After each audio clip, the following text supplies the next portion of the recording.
కరీంనగర్ లోక్సభ నియోజకవర్గం పరిధిలోని 2194 పోలింగ్ కేంద్రాలకు సంబంధించిన సిబ్బందికి పోలింగ్ సామగ్రి పంపిణీ చేస్తున్నారు అధికారులు.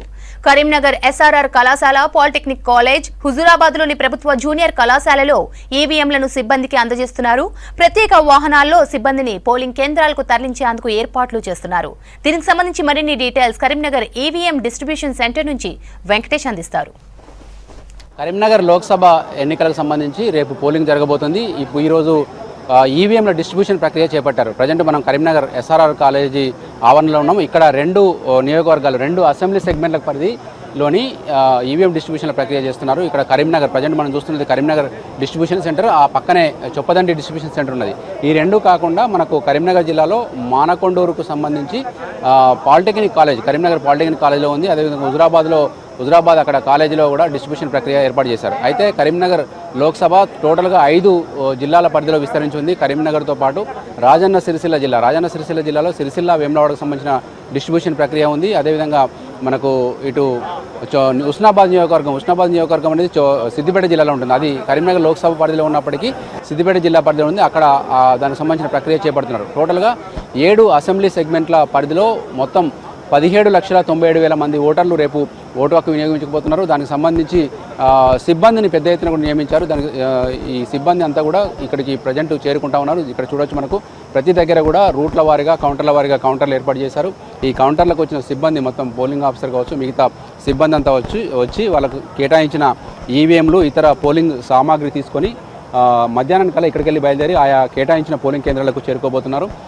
ఈ పోలింగ్ సంబంధించి ఇప్పటికీ అధికారులకు కావచ్చు, సిబ్బంది కావచ్చు, పూర్తి స్థాయిలో ట్రైనింగ్ కూడా పూర్తి చేశారు. ఇక్కడ మన కౌంటర్ నెంబర్ 3లో కనుక తీసుకుంటే ఇక్కడ సెక్టర్, తర్వాత సెక్టర్ 5, సెక్టర్ 6 సంబంధించి ఈ ఆయా పోలింగ్ స్టేషన్ నంబర్లు వీళ్ళు ఇక్కడికి వచ్చి ఇక్కడ రిపోర్ట్ చేసి దానికి సంబంధించిన పోలింగ్ సామాగ్రి తీసుకొని వెళ్లాల్సి ఉంటుంది. మరిన్ని వివరాలు తెలుసుకునేందుకు కరీంనగర్ ఆర్డీఓ మనతో పాటు ఉన్నారు. సార్, ఇప్పుడు ఈ పోలింగ్ డిస్ట్రిబ్యూషన్, ఈవీఎం డిస్ట్రిబ్యూషన్ ప్రక్రియ ఎప్పటిలోగా స్టార్ట్ అవుతుంది, ఎప్పటిలోగా పూర్తవుతుంది, ఎట్లా ఉంది సార్? పోలింగ్ డిస్ట్రిబ్యూషన్ అనే దాంట్లో మనము చూసినట్లయితే టోటల్గా 395 పోలింగ్ స్టేషన్లు ఉన్నాయి. అలాగే 39 సెక్టర్స్ ఉన్నాయి. సో 39 రూట్లలో సెక్టర్ ఆఫీసర్ సమక్షం లోపల డిస్పాచ్ అవుతారు. మొట్టమొదట మనకు ఈ 39 కౌంటర్లు, మనము 39 సెక్టర్ ఆఫీసర్స్ ఎవరైతే ఉన్నారో వాటిని 20 కౌంటర్లుగా ఏర్పాటు చేస్తాం. 20 కౌంటర్లో counter in-charges for taken charge. వీళ్ళు వాళ్ళకు ఈవీఎంస్ కానీ, మెటీరియల్ కానీ టోటల్గా విత్ అక్నాలెడ్జ్మెంట్తో సహా ఇచ్చేస్తారు.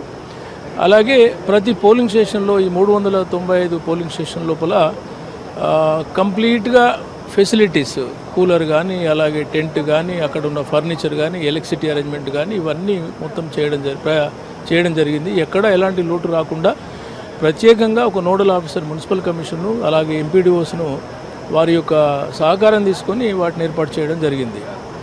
ఆ సిబ్బంది దాదాపు 395 ఇంటూ మనకు 4 ఉంటారు.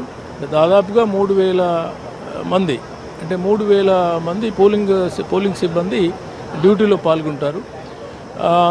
ప్రతి సెక్టర్, అంటే మన కౌంటర్ తీసుకున్నట్టయితే 20 కౌంటర్లు ఉన్నాయి కాబట్టి ప్రతి కౌంటర్ దగ్గర వాళ్ళ సెక్టర్ ఆఫీసర్ యొక్క ఆధ్వర్యం లోపల PO and APOs and OPOs వాళ్ళు డ్యూటీస్ ఏమిటాయి సార్? ప్రధానంగా రేపు పోలింగ్ కేంద్రం చేరుకున్న తర్వాత వాళ్ళు మార్నింగ్ అవర్స్లో చేయాల్సిన డ్యూటీ ఏంటి పోలింగ్ కంటే ముందు?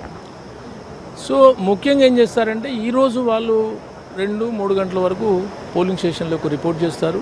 రిపోర్ట్ చేసిన తర్వాత వాళ్ళ స్టాట్యూటరీ కవర్స్ ఏంటి, నాన్ స్టాట్యూటరీ కవర్స్ ఏంటి, అలాగే పోలింగ్ ఏరియా, అంటే పోలింగ్ ఏరియా ఏ స్కూల్లో ఉంది, ఏముంది అనేది ఒక పోలింగ్ ఏరియా డిస్ప్లే చేస్తారు. అలాగే కంటెస్టింగ్ క్యాండిడేట్స్ 28 మంది ప్లస్ నోటాతో సహా 29 మంది ఫామ్ 7A అనేది డిస్ప్లే చేస్తారు. నెక్స్ట్ రేపు మార్నింగ్ అంటే 5:30కి మాక్ పోల్ స్టార్ట్ అవుతుంది. మాక్ పోల్ స్టార్ట్ అయిన సందర్భం లోపల ఏజెంట్స్ని పిలుస్తాము. ఆల్రెడీ ముందుగానే ఏజెంట్ పాస్ ఈరోజు ఇవ్వడం పడుతుంది.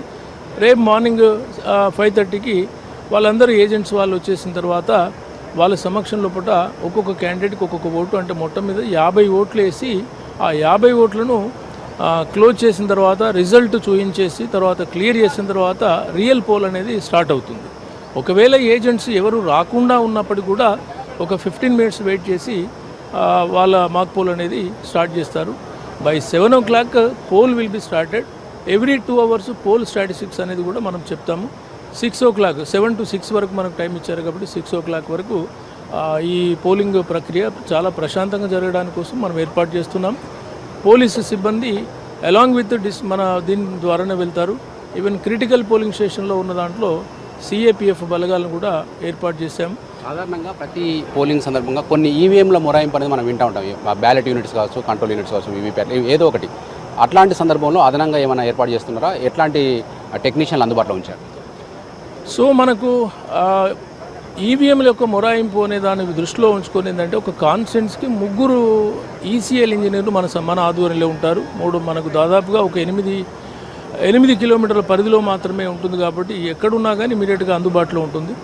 అలాగే ఒకవేళ మొరాయించినట్లయితే అది వెదర్ ఇట్ ఈజ్ వర్క్ అవుతుందా కాదా చూసేసుకొని as per the instructions of the ECI sector officer వెంబడ కొన్ని రిజర్వ్ ఈవీఎంస్ ఉంటాయి కాబట్టి ఇమీడియట్గా రీప్లేస్ చేసేసి ఏ రకంగా రీప్లేస్ చేయాలి, ఏది ప్రాబ్లం అయితే రీప్లేస్ చేయాలని ఇన్స్ట్రక్షన్స్ సెక్టర్ ఆఫీసర్ ఇచ్చాం కాబట్టి రీప్లేస్ చేసి ఏది రిపేర్ అయింది, ఏది రీప్లేస్ చేస్తున్నాం అనే ఒక రిపోర్ట్ అనేది కూడా మనకి ఇస్తారు.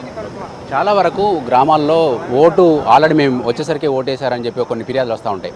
అట్లాంటి సందర్భంలో ఓటరు తన ఓటును వినియోగించుకునేందుకు ఏం చర్యలు తీసుకోవచ్చు? ఇది ఒకప్పుడు 10 సంవత్సరాల క్రితం జరిగే మాట. ఎందుకంటే అప్పుడు ఫోటో ఐడి కార్డు అనేది లేదు.